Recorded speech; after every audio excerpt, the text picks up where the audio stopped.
Բարև ձեզ բարեկամներ, եթերում հայկական հետքն է։ Մեր հաղորդաշարի ստեղծագործական խմբի կողմից աններելի սխալ կլինել գարնանային այս գեղեցիկ օրերը նվիրել մեկ ուրիշ թեմայի։ Չէ որ ծառերի այս ծաղկուն հանդերձանքով մենք հիանում ենք հաշված օրերի ընթացքում եւ այն էլ տարին մեկ անգամ։ Այո բարեկամներ, մեր հաղորդման այսօրվա թեման այգեգործությունն է, գուցե աշխարհի ամենավսեմ եւ ամենաօգտակար զբաղմունքը բոլոր իմաստներով։ Այգեգործության պատմության մասին բուսաբանական ու հնեաբանական գիտությունները շատ տեղեկություններ ունեն կուտակած։ Բազմաթիվ պեղված բնակավայրերում հայտնաբերված հնձանների, կարասների, սերմերի ու կորիզների մնացորդների առկայությունը, ինչպես նաև համապատասխան գրավոր տեղեկությունների ու վերջապես ժողովրդի մեջ սերնդեսերունդ անցած ու որոշ չափով պահպանված այգեմշակության ավանդական մեթոդները թույլ են տալիս վերականգնել կենսագործունեության կարևորագույն այդ բնակավարի զարգացման բազմադարյա ուղին։ Սակայն միևնույն ժամանակ գիտության կողմից հարուցած բազմաթիվ հարցեր մինչ օրս մնացել են անպատասխան։ Մասնավորապես շատ կասկածների տեղիք են տալիս որոշ այգեգործական կուլտուրաների ծագման բնորանների ֆիքսումն ու պտղատեսակների առաջին մշակման ժամանակագրությունը։ Ըստ երևույթին այս ուղղություններով տարվող գիտական լուրջ ուսումնասիրությունները շատ հարուստ են եւ ընդգրկուն, քանի որ տարեստարի Երևան եկող բազմաբնույթ նոր բացահայտումները հաճախ գլուխնի վայր շուռ են տալիս մինչ այդ կարծրացած ու կարծես թե անվիճելի դարձած պատկերացումները։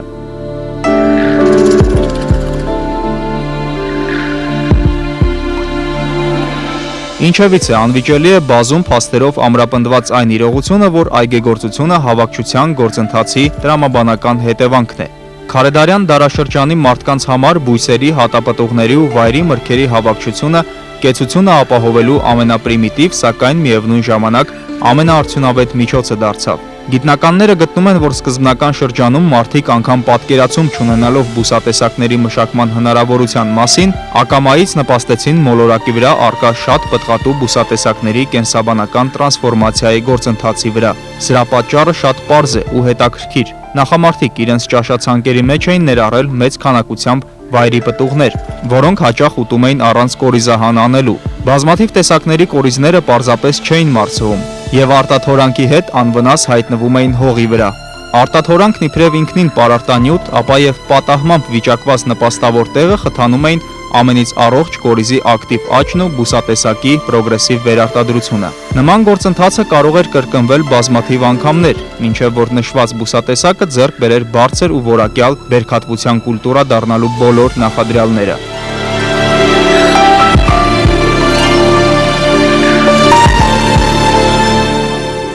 Ամբողջ հազարամյակներ պահանջվեցին, մինչև մարդը ակամա դիտարկումների շնորհիվ հասկացավ, որ պարսկա հավաքչությունն ու որսը բավարար չեն ապահովելու սննդի անհրաժեշտ չափաքանակներ։ Մարդկանց քանակը տարեստարի մեծանում էր, իսկ շրջակայքի ռեսուրսները զուգահեռաբար պակասում։ Օրակարգում դրված էր ռեսուրսների արդյունավետ վերարտադրության խնդիրը։ Ուստի որսորդությանը փոխարինելու եկավ անասնապահությունը, իսկ հավաքչությանը հողամշակումը։ Հենց հողամշակումը ստիպեց մարդկանց դադարեցնել լոկալ բնույթի շրջիկ կյանքն ու սովորել նստակյացության։ Տարբեր աշխարհամասերի աբորիգենների համար այս ճակատագրական գործընթացը իրականություն դարձավ տարբեր ժամանակներում, սակայն գրեթե ամենուր նստակյացությամբ յուրացվեցին առաջինը խոշոր գետերի ավազանները։ Սրա պատճառները շատ էին, մասնավորապես մարդկանց սրտով եկան նախ ջրի առատությունը, ապա ստվար բուսականությունը, տիղմով հագեցած պարարտ հողը, ինչպես նաև նպաստավոր միկրոկլիման։ Գետերի ավազանները շատ հարմար էին մեծ քանակության հացահատիկ եւ պտղատու կուլտուրաներ աճեցնելու համար։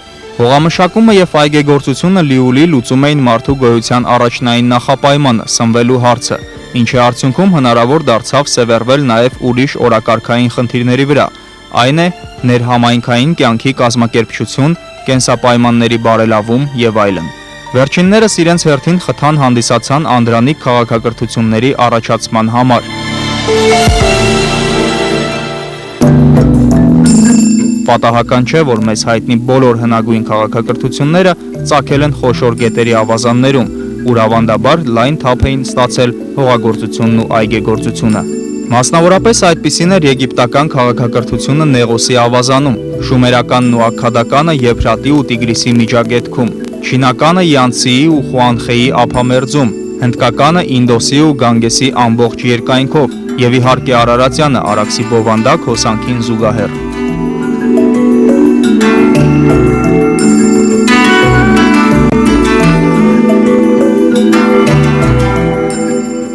Թված բոլոր մշակույթներում այգեգործական տնտեսությունների հիմքն էին կազմում մի քանի տասնյակ անուն պտղատու ծառեր ու թփեր, որոնք բոլորն էլ տարեստարի բազմացնում էին ենթատեսակները, շնորհիվ փորձարարական ու ակամա խաչասերումների։ Առաջավոր արևելքում մասնավորապես շատ էին տարածված ձիթենին, խաղողը, նռնենին, ընկուզենին, թզենին, բալենին, նշենին եւ այլն։ Այս կուլտուրաները հնարավորություն էին ընձեռում լուծել կենցաղտնտեսական խնդիրների բովանդակ մի ցանկ։ Պտուղները բացի թարմ վիճակում օգտագործվելուց վերամշակման որոշակի փուլ անցնելուց հետո նաև պահածոյացվում էին եւ պահպանում իրենց պիտանելիությունը նույնիսկ մի քանի տարի շարունակ։ Օրինակ ձիթապտղից քամած ձեթը շատ լավ պահպանվում էր եւ իր կիրառությունն էր գտնում թե խոհանոցում եւ թե բժշկության մեջ։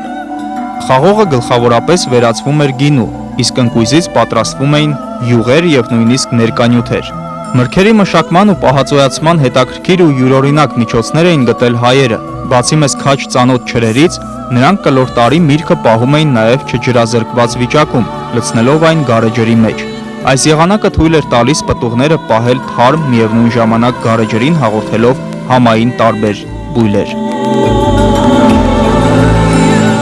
Այգեգործական տնտեսությունների հետզհետե ընդլայնումը առաջացնում էր որոշ դժվարություններ։ Գետերի ափամերձ տարածքներն այլևս բավարար չէին։ Բացի այդ, որոշ ծառատեսակներ պարզապես լավ չէին ընտելանում տղմուտներին եւ խոնավ միկրոկլիմային։ Նախալեռնային ու տափաստանային շատ շրջաններ կարող էին հարմար գտնվել հողագործության համար, սակայն ակնառու էր ջրի պակասությունը կամ իսպառ բացակայությունը։ Ուստի քաղաքակրթությունները ձեռնամուխ են լինում ներդնել իրենց բոլոր մտավոր պրակտիկ ձեռքբերումները առաջ եկած խնդիրները լուծելու համար։ Ջրանցքների կառուցումը դարձավ ժամանակի ինժեներաշինարարական մտքի մեծագույն թռիչքը։ Եգիպտոսը, Բաբելոնը, Պաղեստինը եւ նույն թվում նաեւ հայկական լեռնաշխարհը դարձան իրիգացիոն առաջին համակարգերի հայրենիքը։ Այստեղ կառուցվեցին քարաշեն ջրանցքների ամբողջ ցանցեր, որոնք գլխավոր ու երկրորդական ճյուղավորված ջրուղիների միջոցով ի վիճակի էին բնական ջրային ռեսուրսները վերաբաշխել մինչ այդ անջրդի հողատարածքներին։ Հայկական լեռնաշխարհում պահպանվել ու որոշ տեղերում դեռ գործում են նման տիպի շինություններ։ Մասնավորապես հայտնի են Կոտայքի, Արարատյան դաշտավայրի ու Վանի մերձակայքի ջրանցքները։ Հետագայում իրիգացիոն համակարգերի ստեղծման ու գործածության մեջ մեծ հաջողությունների հասան հռոմեացի ինժեներ-շինարարները։ Նրանց կառուցած ակվեդուկների սիստեմը լայն տարածում էր գտել նույնիսկ ուշ միջնադարում։ Անջրդի տարածքների յուրացման գործում հետզհետե անփոխարինելի դարձավ նաև մեխանիզացիան։ Առաջին ջրհան անիվները թույլ տվեցին գետերի ջրերը դուրս հանել ու հասցնել ունի մակարդակից շատ ավելի բարձր գտնվող տարածքներ, ընդ որում կիրառելով նույն գետերի հոսքի էներգիան։ Այս նորամուծությունները, ինչպես նաև դրենաժային բազմաթիվ համակարգերը նպաստեցին այգեգործության աննախադեպ զարգացմանն ու ընդլայնմանը։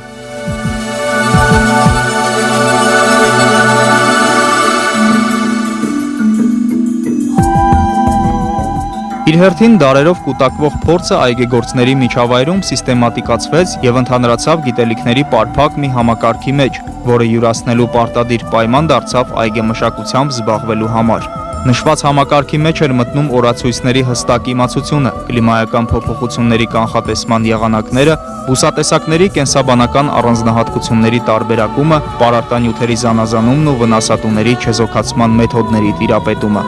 Պատմությունը ցույցում է, որ այգեգործության մշակույթն առհասարակ օգտվելով մարդկային հասարակության ընդհանուր առաջընթացի հուշք ու թափից մարդկանց առաջադրեց այնպիսի խնդիրներ, որոնց հրատապ լուծումից էր կախված իրենց բարեկեցիկ զարգացման հեռանկարը։ Այգեգործությունը միայն սննդի աղբյուր չէր, այլ քաղաքակրթվելու, արարելու ու բնության վերարտադրողական խորախորուրդ արարին մասնակից դառնալու հաղորդակցվելու ձև եւ միջոց։ Այնինչ կապված է հողի, ծառի եւ այգու հետ, միշտ եւ ամենուր մարդկանց մեջ առաջացրել է անթակույց հրճվանք եւ նույնիսկ երկրպագություն։ Դառնանք կրոններին, ըստ հուդայականության, քրիստոնեության եւ մահմեդականության, Աստված մարդում ստեղծել եւ բնակեցրել է դրախտային այգուն իբրև խելամիտ կյանքի խրախուսում, ապա եւ վտարել այնտեղից կատարած զանցանքի համար։ Դրախտի եւ այգու այս համեմատականը ինքնին խոսուն է։ Դրախտային այգու մասին պատմող լեգենդի մեջ մարդիկ զետեղել են կորուսված դրախտի եւ այն վերգտնելու անհրաժեշտության մասին իրենց փայփայած երազանքները։ Բանն այն է, որ մահկանացու ուղեղը իր համեմատական չափանիշներով երկնային երանությունը կարող էր ըմբռնել միմիայն երկրային երանության մաքսիմումի հետ բաղդատելով, իսկ երկրային երանության մաքսիմումը իհարկե բերքատու, գեղեցիկ ու փարթամ այգի ունենալն էր համարվում։ Ուստի բոլոր ժամանակներում եւ ամենուրեք սեփական այգին թե հարստության, թե երջանկության խորհրդանիշներ եւ ուղիղ ապացույցը։ Սկսած սովորական գեղչուկից մինչև թագավորները բոլորն էլ հոգ էին տանում շրջապատել իրենց տունն ու առօրյան հնարավորինս շատ բերքատու ծառերով։ Հանրահայտ բաբելոնյան կախովի այգիները դրա լավագույն ապացույցն էին։ Ու թեև գիտությունը դեռ ոչ մի էական հետք չի գտել նրանց գոյությունն ապացուցելու համար, այնուամենայնիվ այդ այգիների հնարավոր առկայությունը օրինաչափական էր նույնքան, որքան օրինաչափական էր սովորական մարդու սերն առ այգին ու պարտեզը։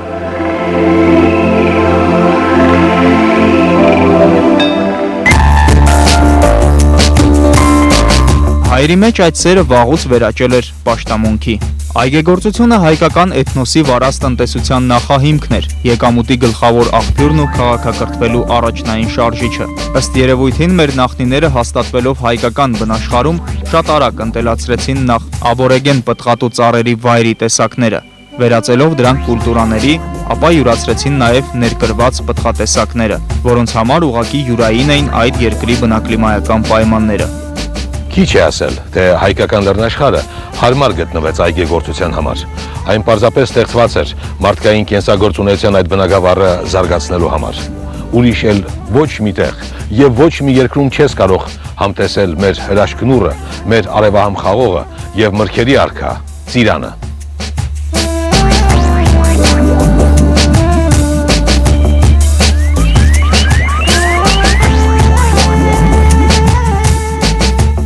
Հայկական լեռնաշխարհում դեռևս հնուց ավանդաբար ձևավորվեցին մեկ տասնյակ այգեգործական խոշոր օջախներ, որոնց աշխարհագրական դիրքը եւ կլիման ամենահարմարն էին նման տիպի գործունեություն ծավալելու համար։ Դրանցից ամենակարևորագույններն էին Արարատյան դաշտը, Գողթան գավառը, ժամանակակից Նախիջևանը, Արևիկ գավառը, ժամանակակից Մեղրին, Արցախը, Վայոց ձորը, Տավուշը, Վանալճի արևելյան ու հարավային շրջանները, Մշո դաշտը, Կարինը, Դերջանը, Դարանաղին եւ այլն։ Գրեթե այս բոլոր տարածքներում որոշ բացառություններով եւ քանակային տարբեր հարաբերակցությամբ աճեցվում էին խաղողը, ծիրանը, թուզը, ընդ-բույզը, խնձորը, տանձը, սալորը, բալը, նուշը եւ այլն։ Այս կուլտուրաների առկայության մասին վկայում են գրավոր բազմաթիվ աղբյուրներ։ Մենք ունենք միջնադարյան ձեռագրերի հիշատակարաններ, որոնք արդեն 12-րդ թե 14-րդ տպագրվել են, այնտեղ արտակարգ հետաքրքիր բաներ կան, շատ դիպուկ, բայց այսպես փաստի համառոտ, այնպես ինչ ասեմ, մի տող, մի բառ, այնպես ասենք, այսպես բան կա, ասում է գրիչը, որ գրում էր ծրագիրը, ասում է 3 օր բան չէի գրել, ասում է։ Եվ ասում է Աստված պահի, ասենք Փարսերի աղջկանից անունը չեմ հիշում, ինձ համար մի բուռ բալ բերեց։ Ու բալ, որ եղել է 13-րդ դարում, խնդիր չի, բոլորն էլ գիտեն, բայց որ կոնկրետ հիշատակում է եւ դեպքեր կան, որ նույնիսկ գրում է օրը, այս օրը գնացինք այգեկոթը սկսելու, այս օրը գնացինք վանքի, ասենք հնձանում խաղող տրորելու, այսինքն տեսնում ես, որ փաստորեն այս ամեն ինչը, որ մենք այսօր փորձում ենք վերականգնել, դա բնականon եղել է բոլոր դարերում, մեկտեղ ավելի պակաս, մեկտեղ ավելի շատ, նայած քաղաքական վիճակին, որտեղ մեզ շատ են նեղել ի վերջո։ Թեև հայ մատենագիրները հիմնականում թռուցիկ կերպով են անդրադարձել այգիներին ու այգեգործությանը իրենց գրքերում, բայց ահա եկեղեցական գրամատյաններից ու առուվաճառքների, ապա նվիրատվական գործառույթները ամրագրող թղթերից կարելի է հարյուրավոր հիշատակություններ քաղել այգիների, ծառատեսակների, խաղողի բաղերի, գինու եւ ձեթի հնձանների մասին։ Այս փաստաթղթերից երևում է, որ միջնադարյան Հայաստանում այգու եւ նույնիսկ հաշված ծառերի նվիրատվությունը եկեղեցուն, իշխանին կամ սովորական մարդուն համարվում էր ամենաթանկարժեք ու պատվաբեր հնձան։ Այգին անշարժ սեփականության ամենից տարածված ու եկամտաբեր տեսակն էր։ Ի տարբերություն մեր օրերի այն ընդունված չէր կտրել, արմատախիլ անել, վերացնել ու օգտագործել այլ նպատակով, որովհետև պարզապես դա տնտեսական իմաստով անմտություն էր, ապա եւ Աստծո դեմ գործված ծանր մեղք, քանզի ծառի եւ խաղողի որդի խորհուրդը ուղիղ համեմատական էր աստվածատուր կյանքի ու կեցության խորհրդի հետ։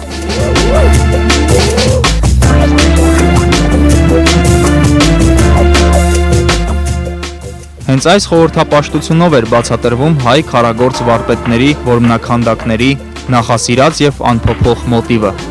Դեկորատիվ նախշազարդերի համար նրանք սովորաբար նախընտրում էին խաղողի որդը, տերևը, ողկույզը, ապա նուռը։ Իսկ խաչքարերի վրա պատկերած խաչը, բացի արևի խորհուրդը, մարմնավորում էր նաեւ կենաց ծառը, այսինքն Աստծո կենտրոնական սիմվոլը։ Դժվար է պատկերացնել, սակայն միջնադարում հայոց աշխարհի այգիները տասնյակ, գուցե նաև մի քանի տասնյակ անգամ գերազանցում էին իրենց ծածկած ռելիեֆով ժամանակակից այգիների զբաղեցրած տարածքները։ Զարմանալի է, բայց փաստ, որ մեր նախնիները չափազանց ռացիոնալ ու խնամքով էին օգտագործում ջրային ռեսուրսները, հողն ու արևի բաշխած ջերմությունը։ Բնության գերազանց իմացությունն ու կուտակված փորձը թույլ էր տալիս բացի ընդարձակ դաշտավայրերից, բերի այգիների վերածել նաև ժայռածերպերն ու լեռնալանջերը։ Վայոց ձորի ու Մեղրիի մինչ օրս պահպանված յուրատեսակ կախովի փոքրիկ այգիներ գցելու տեխնոլոգիան մշակվել էր դեռ դարեր, եթե չասենք հազարամյակներ առաջ։ Հայերի համար այգիների եւ պտղատեսակների նմանատիպ առատությունը թերևս ոչ մի արտառոց բան չէր ներկայացնում, սակայն բոլորովին ուրիշ էր այլազգիների ապշահար փաստումը։ Միջնադարում Ագուլիսով եւ Գողթան գավառով անցնող մի օտար ճանապարհորդ զարմանքով նկարագրում էր, թե ինչպես է հանգրվանել մի տեղացի հայի տանը եւ թե ինչպես հյուրասիրելու համար տանտերերը իր հյուրի առաջ են դրել մրգերով լի մեծ սկուտեղ, որում ինքը հաշվել է մի քանի տասնյակ անուն միրգ։ 17-րդ դարի թուրք պատմիչ եւ աշխարհագիր Քյաթիբ Չելեբին իր Ջիհան Նումա եւ Ֆեզլեկե գրքերում մանրամասն նկարագրում է Օսմանյան Թուրքիայի եւ հարակից երկրների գավառները։ Այդ անդրադարձներից անմասն չի մնում նաև Հայաստանը։ Քյաթիբ Չելեբին ապշանքով նշում է, որ այգեգործությամբ զբաղվող հայերը չափազանց հարուստ էին մեծատարած այգիներով։ Առհասարակ միջնադարում այգիների սեփականատեր էին թե միջին ու բարձր կենսամակարդակի գյուղացիները, թե ազնվական ավատատերերը եւ եկեղեցական վանահամալիրները։ Ֆեոդալները ամենևին չէին խորշում տնտեսվարության այդ ձևից, իսկ եկեղեցականներն առհասարակ հաճախ կազմակերպում էին այգեգործական եւ պտուղների վերամշակման կուռ եւ հզոր տնտեսություններ։ Որոշ մենաստաններին կից տնտեսություններն ունեին տասնյակ հեկտարներ այգի եւ տարեկան արտադրում էին հազարավոր լիտրերով ձեթ եւ գինի։ Այգի բառը այսօրվա հայերենում մեր ժամանակակից խոսակցական լեզվում դա անցալվում է մի տարած, որտեղ մշակվում են պտղատու ծառեր։ Այգի։ Ձեր կարող լինել դերսի այգի, ծիրանի այգի, խաղողի այգի եւ այլն։ Իսկ այս բանը հին հայերենում ընդհանուր միջև հավանաբար 12-13-րդ դարերը այգի բառը միայն վերաբերվել է խաղողի այն տարածքին, որտեղ խաղող է մշակվում։ Այդ հետո է որ արդեն բառը իմաստափոխվել է եւ վերաբերում արդեն տարածքին, որտեղ մշակվում են տարբեր պտղատու ծառեր եւ խաղողի ворդ։ Այգին ի սկզբանե ունեցել է միայն խաղողույթ նշանակությունը։ Գինեգործության եւ առհասարակ խաղողագործության մշակույթը առանձին եւ շատ ընդարձակ թեմա է, որին մենք իդեպ անդրադարձել ենք նախորդ հաղորդումներից մեկում։ Սակայն ուշագրավն այն է, որ ընդհուպ մինչև վերջին ամիսները հայկական գինեգործության արմատներին անդրադառնալիս մասնագետները սովորաբար մատնացույց են անում ուրարտական ժամանակաշրջանը, վկայակոչելով հենց այդ էպոխային վերաբերող հնեաբանական պեղումների գտածոները, հանձինս կարասների, հնձանների, խաղողի պահպանված կորիզների եւ այլն։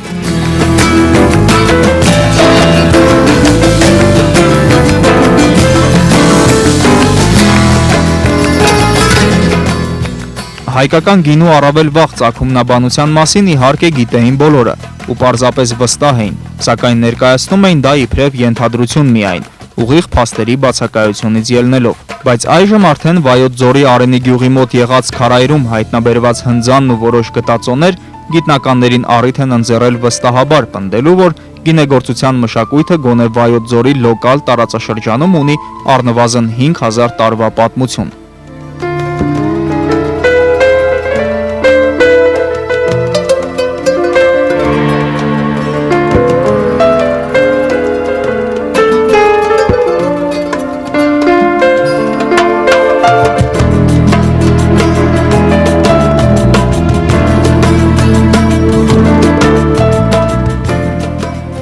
այնտեղ պեղվում է մի շատ տակիր հուշարձան,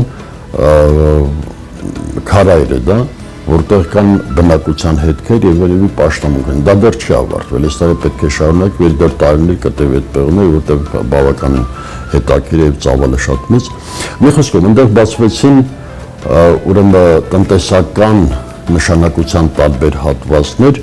որոնցից մեկում ըստ էության մենք գործ ունենք խաղողի վերամշակման, այսինքն հնձանի հետ։ Այնտեղ հայտնաբերվել են մեծ քանակությամբ խաղողի կորիզներ, նույնիսկ խաղողի, այսպես ասած, մատեր, չորացած, եւ որոնք այնտեղ հողի բաղադրությունն այնպեսին է քարանձավում, որտեղ օրգանական նյութերը շատ լավ են պահպանվել, եւ ըստ նախնական ենթադրության հարակից նյութերի հետ համատելով դա պետք է որ վերաբերի մեր ֆորմացիոները առաջ 4-րդ հազարամյակին, այսինքն մեզանից 6000 տարի առաջ արդեն եղել է ոչ միայն խաղողի մշակություն այլ գինու, այսպես ասած, արտադրական ձեռնարկություն։ Եվ այնուամենայնիվ, եթե մեր բովանդակ պատմության վաղեմությունը վկայակոչող ամեն մի ավելորդ զերոն առանձնակի հպարտությամբ է լցնում մեր հոգիները, ապա պարզվում է, որ մեր իրականությունը դրանից չի շահում ոչինչ։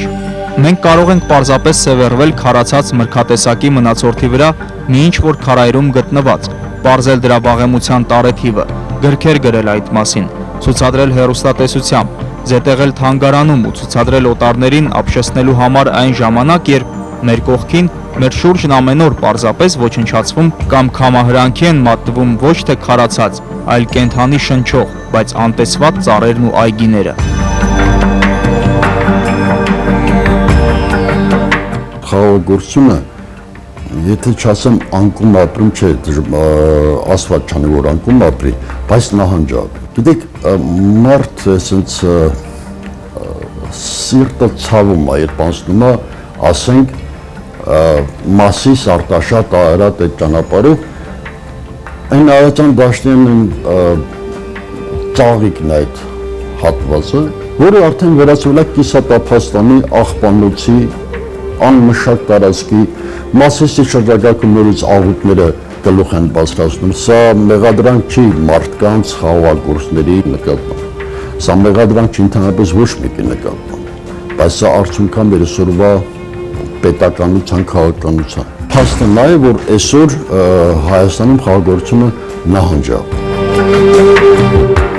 Չնայած նրան, որ ժամանակակից ագրարային երկրները ուղղակի բազմապատկված տեմպերով են առաջ մղում իրենց տնտեսությունների այգեգործական ոլորտը, իսկ մեր համապատասխան բնագավառն ապրում է դեռ խորը ճգնաժամ, այնուհանդերձ հայկական արևն ու հայկական հողը դեռևս կարողանում են պահպանել մեր որոշ մրգատեսակների, որակների գերազանցությունը։ Սակայն սա թերևս ինքնախաբեական խոստովանանք է, որովհետև այգեգործությունը մեր մեջ բացի զուտ տնտեսական ճգնաժամից ապրում է նաև մշակութային յետընթաց։ Հազարամյակներով ձևավորված այգեգործական մշակույթը այժմ Հայաստանում քայքայման որոշ նշաններ է ցուցաբերում, եւ պատճառը սոսկ տնտեսության մեջ չէ միայն։ 20-րդ դարից սկսած մեր ժողովրդի վերապրած գաղափարական դիկտատները ասես թույնի չափաբաժիններ էին հետ սետ է ներարկում մեր էթնիկ կենսափիլիսոփայության խոր արմատի մեջ, կարծես փորձ անելով նեխացնել, թուլացնել այդ արմատն ու վերջնականապես պոկել իր հողից։ Օր-օրի վրա ահագնացող աթեիզմի քարոզը, նյութապաշտությունը, ապա եւ վերջերս դավանվող ինչ-որ համամարտկային հեղեղուկ ու կասկածելի արժեքների գերակայության փիլիսոփայությունը մեր ազգային ինքնագիտակցության ասպարեզը նմանեցրեցին այն անխնամ ու անջրտի դաշտերին, որոնք այժմ անծիրությամբ հառնում են մեր առջև, իսկ նախկինում ապշեցնում էին փարթամությամբ եւ բերքատվությամբ։ Ահա ճակատագրական փոխկապակցվածության այն տխուր իրողությունը, որն իր բացասական հետևանքով հավասարապես անեացման սահմանագծին է կանգնեցրել թե այգեգործությունը, թե ավանդական նիստուկացի եւ մտածելակերպի լավագույն դրսևորումները եւ թե ընդհանրապես մի ամբողջ էթնիկ մշակույթ։ Ուստի լավ է ուշ քան երբեք պատասխանատվությամբ, ցանկությամբ ու գերագույն ճիգով կանգնեցնել անխուսափելի աղետը, որ նախնիների ժառանգած դրախտային այգին վերջնականապես չվերակերպվի մերկ աղուտների, որոնց դատարկ փայլի մեջ կշողա այլևս ամլացած հայկական արևը։ Դարերի վեր հայերը պտղատուցառի հետ են համեմատել բովանդակեցությունը,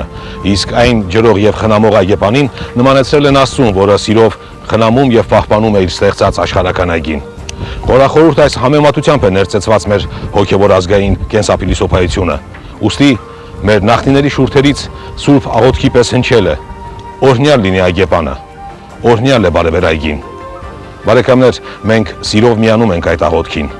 Այսօր այսքանը։ Կհանդիպենք արի եթերում։